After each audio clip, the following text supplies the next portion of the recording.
Vamos ver então a introdução que diz: no capítulo 7 da Epístola aos Romanos, o apóstolo Paulo apresenta um pequeno esboço do que ele iria tratar no capítulo seguinte.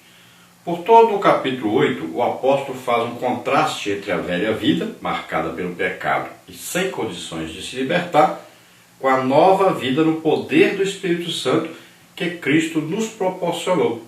O que fora impossível à antiga aliança, regida pela lei, agora se tornou possível graças a uma nova lei, a lei do Espírito de vida em Cristo Jesus.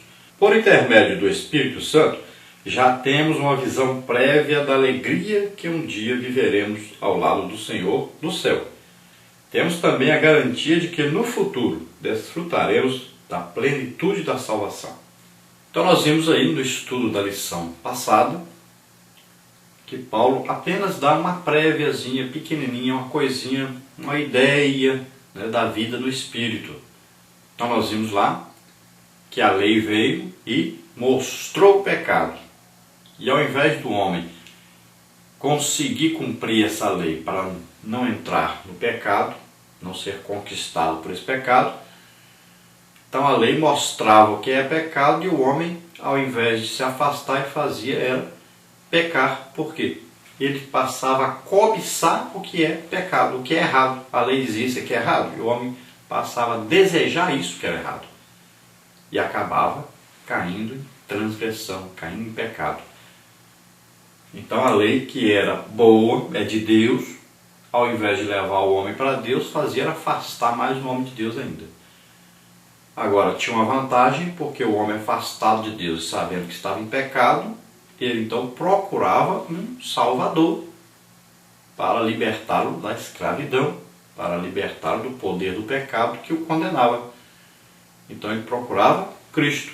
Então esse era o objetivo da lei, levar a Cristo, porque a lei mostrava que ninguém podia cumpri-la, a lei dizia que era condenado quem não cumpria, se deixasse de cumprir um só mandamento já estava condenado.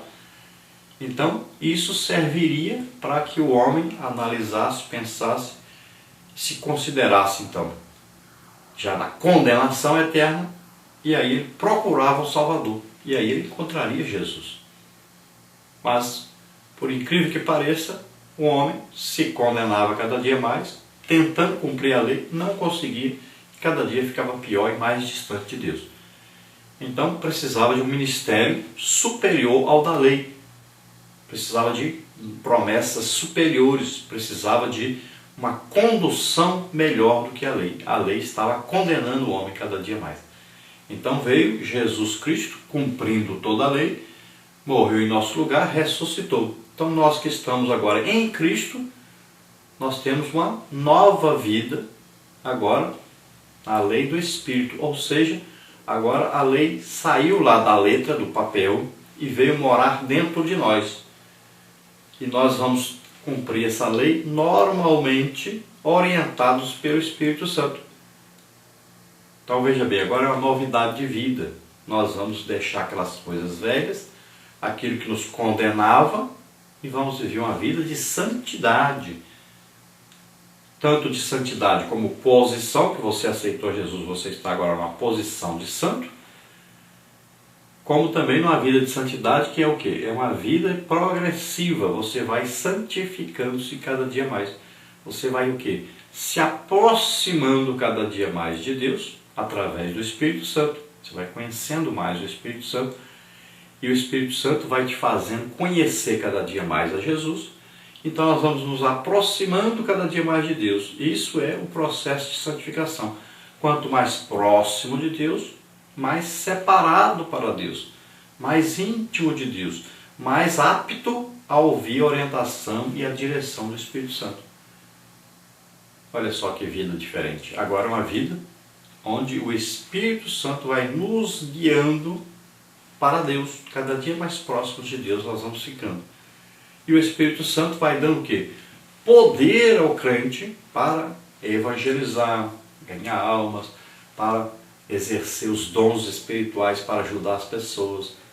Então o Espírito Santo, além de nos guiar, ele também nos fornece o poder para pregarmos o Evangelho, para vivermos uma vida cristã em vitória.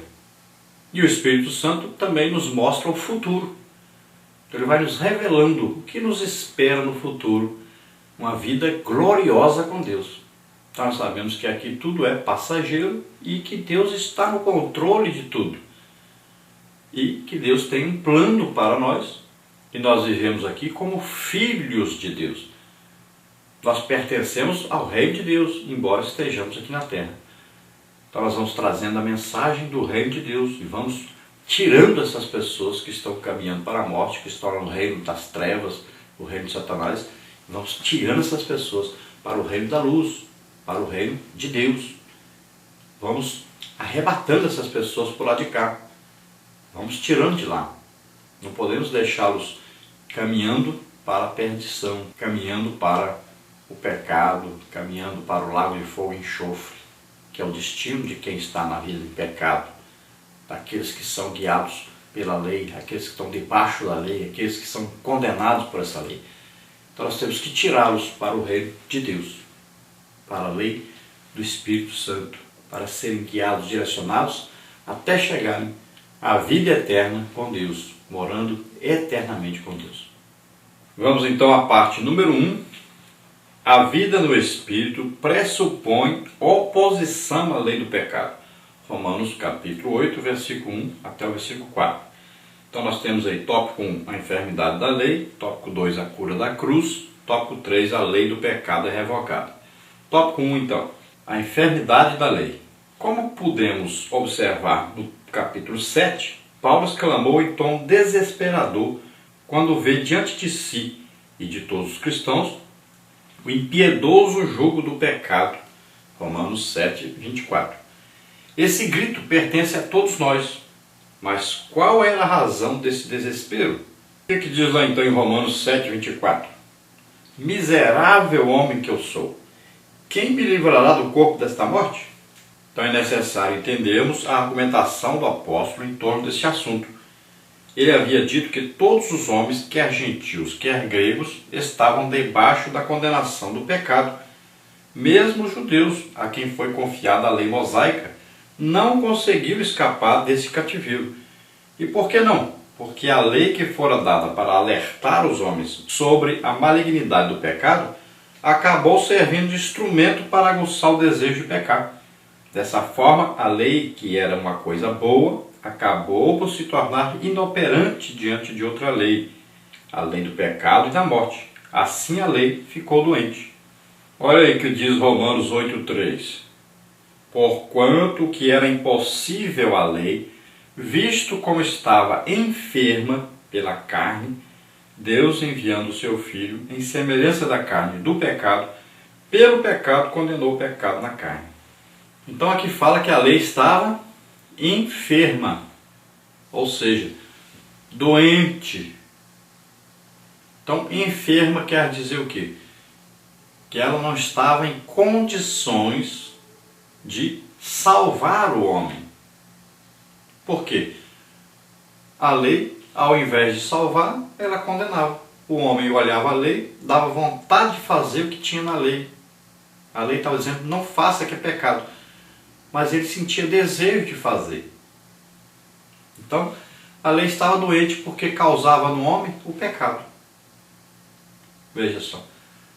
A carne aí é a natureza humana, com as suas paixões, os seus desejos. Né? Concupiscência aí são desejos pecaminosos. Então, dava no homem a cobiça. Ele cobiçava o que a lei dizia que não podia fazer. Então, se a lei dizia, não adulterarás, então ele passava a ter o quê? Uma cobiça de adulterar. Então ele se condenava cada dia mais. Então essa lei é uma lei que está o quê? Em situação de enfermidade. Ela não está arrumando nada, ela está fazendo com que fique cada dia pior. Então ela estava enferma. Quando a pessoa está enferma, o que acontece?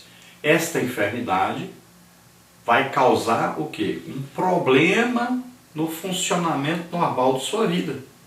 Então, por exemplo, se você está com surdez, é uma enfermidade. Não causa dor, não é uma doença, é uma enfermidade. Então essa surdez já vai prejudicar todo o funcionamento do seu corpo, da sua vida total. Olha só, uma enfermidade prejudica. Então a lei, ela estava enferma. Ela estava causando mal ao invés de causar bem. Então é por isso que Paulo diz, miserável homem que eu sou. Ele está se referindo tanto a gentios como a judeus, todos debaixo de uma lei que condenava, mostrava o pecado, mas causava a cobiça. E o homem acabava pecando e sendo cada dia mais afastado de Deus. Então Paulo aqui não estava dizendo, eu estou vivendo em pecado, eu estou todo dia pecando, eu estou condenado. Nada disso. Tem gente aí arrumando desculpa para pecar. Aí o apóstolo Paulo pecando. É este mesmo apóstolo Paulo aí é que diz, sede meus imitadores, como eu sou de Cristo. É este mesmo apóstolo Paulo aí que deu a sua vida pelo Evangelho. É este mesmo apóstolo Paulo aí que no final da sua vida ele diz, olha, não vivo mais eu, mas Cristo vive em mim. Então a vida que agora vivo, vivo na fé do Filho de Deus. Este apóstolo Paulo aí que está escrevendo. Um homem que lutou contra o pecado. E no final da sua vida, ele pode dizer, eu venci o pecado. Quem pode dizer, sede meus imitadores, como eu sou de Cristo? Quem aí pode dizer, a vida que agora vivo, vivo na fé do Filho de Deus? Veja só, quem é que pode dizer o que Paulo dizia? Então, não vai ficar pensando, eu posso pecar também, o apóstolo Paulo vivia em pecado, está dizendo aí. Nada disso. Ele está colocando aí as pessoas que viviam debaixo do pecado. E aí o grito dessas pessoas é o quê? Miserável homem que eu sou. A pessoa chega à conclusão, eu vou para o inferno. Quem me livrará do corpo dessa morte? Ou seja, dessa situação que eu estou vivendo, que está me conduzindo para longe de Deus? Quem me livrará disso? E então ele vai descobrir a resposta. A resposta é Jesus Cristo. Então, tópico 2, nós vamos ver aí a cura da cruz. Ainda no mesmo capítulo 7, já chegando ao seu final, Paulo dá outro grito, agora não mais de desespero, mas de vitória pela graça de Deus revelada na pessoa de Jesus Cristo. O seu grito de vitória também é nosso grito. Romanos 7, 25. Olha o que diz Romanos 7, 25. Graças a Deus por Jesus Cristo nosso Senhor, de modo que eu mesmo com o entendimento sirvo a lei de Deus, mas com a carne a lei do pecado. A mesma argumentação agora em sentido oposto pode ser feita. Em vez do grito de desespero, Paulo dá um brado de vitória. Mas o que ocasionou esse grito de vitória? A resposta está na vida segundo o Espírito, relatada em Romanos capítulo 8. Paulo dá graças a Deus por Jesus Cristo, pela solução apresentada por Deus. Graças a Deus pelo sacrifício de Jesus Cristo na cruz em nosso lugar. Se não fosse isso, o homem estaria perdido. Então existe a solução. Deus mostra a solução. A solução é Jesus Cristo. Glória a Deus por isso. Então quem nos livrará do corpo dessa morte, dessa situação de morte, de condenação? Jesus Cristo. Ele deu a vida por nós, ele levou os nossos pecados sobre ele na cruz do Calvário. Graças a Deus por Jesus Cristo.